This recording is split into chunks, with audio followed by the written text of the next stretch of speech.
What's up, fight fans? This is Kurt DeVille with Counterpunched Boxing News, and I have some new news concerning Teofimo Lopez Jr. This is what he said about Terence Crawford. He said, he's human. We bleed the same. He's just uglier. Even fights ugly. Okay. Lopez again comes at Terence Crawford with a lot of malarkey, and he says this. He says he's just uglier. The MF is ugly, F ugly. I don't know how this man gets his ugly. Shit. He even fights ugly. I'll be real with y'all. It's clout. It's clout. It's clout. Clout. Clout, Lopez said. Lopez said of Stevenson and Davis, they don't want me to fight their big boy. They don't want me to fight their Mac Daddy, which is Terence Bud Crawford. He's the Mac Daddy of all those guys. Okay? He says, when I said I would fight him at a catchweight, he knows what I meant by that because I've been saying that to everybody else, Lopez said. I'll fight you between 147 and 154. I'll fight you. But then he said, go back to the drawing board. That man don't want no part of me, man. I'm telling you, he don't want no part of me because he knows he's going to have to fight me. Crawford is the only reason why I came back from retirement anyways to get that Triple Crown third title in a third division, Lopez said. Let me counterpunch. Well,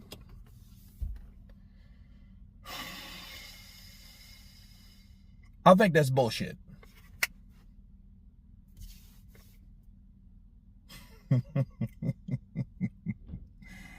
The reason why I think so is because Teofimo didn't say anything about Crawford when he first came back. You know, I think if that was your primary focus, you know, I think it would have made more sense for you to call that guy out.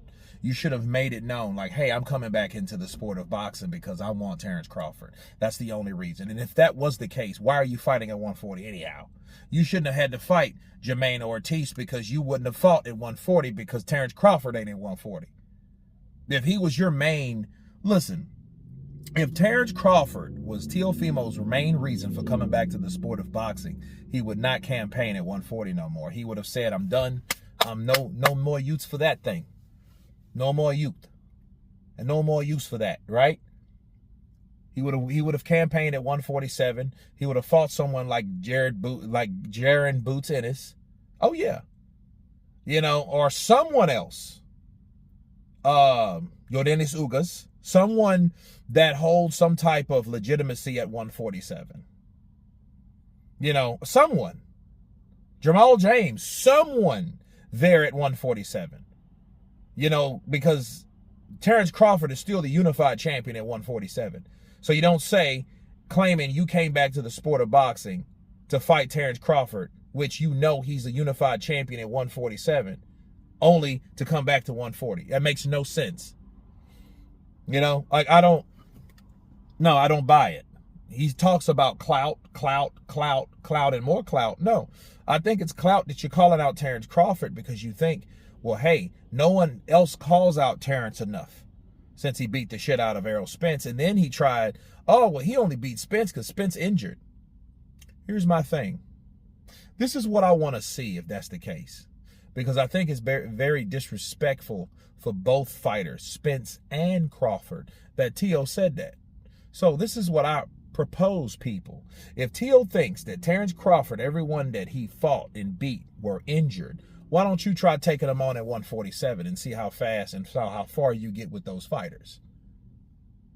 Jose Benavidez, for one. Errol Spence, for two. Who else is there? Who else is still there that he mopped the floor with? Nobody else, really.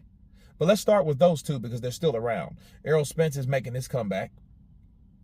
Right? It just won't be against Crawford. You know, and if he thought, oh, man, because, see, this is what happens. Let's say Teo fights Errol Spence and somehow wins, which I don't think he would, but he could. okay? But he wins. He's going to say, you know what? I'm not worried about it. I fought a better version of Errol Spence than Terence Crawford did because he wasn't injured when I fought him. You know what I mean? So, yeah, he's going to find a way to give himself credit if that happens. But I think those fights should happen based on his claim that Terence Crawford doesn't fight anyone at the right time or at the wrong times in their career. Okay? So, him saying he's ugly and he's an ugly fighter and he's this and he's that, I think him saying that, he's just trying to, you know, rattle the tree. And on top of the performance that that Lopez gave Ortiz, I don't think it's kosher to fight anyone that had a shitty performance like that. You leave that to someone like Tank Davis. You know what I mean? Tank will jump on your shit quick if he seen you with a shitty fight. Your performance is looking pretty bad. He'll be like, I'll fight you now.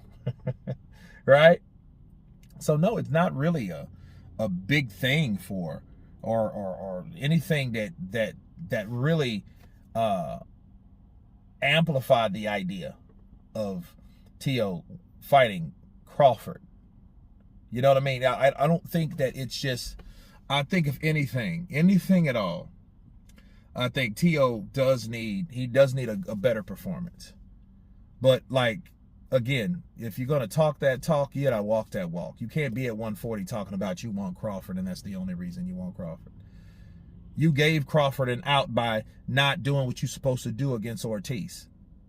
You know, you didn't come to fight. You came to, I mean, what are you talking about? You know, you just couldn't, you didn't have the ability to cut off the ring.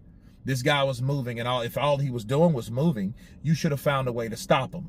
Stop him in his tracks, stop him from moving by cutting him off the ring, and break his ass down and later stop him. He couldn't do any of that. It was just boring, long-out fight based on the inability for Teofimo Lopez to do his fucking job. But anyway, you guys tell me what you think of Teofimo Lopez Jr. stating that Terence Crawford's ugly. He even fights ugly. He don't want no part of me. Of course, please subscribe. And you guys been Counterpunched. Peace!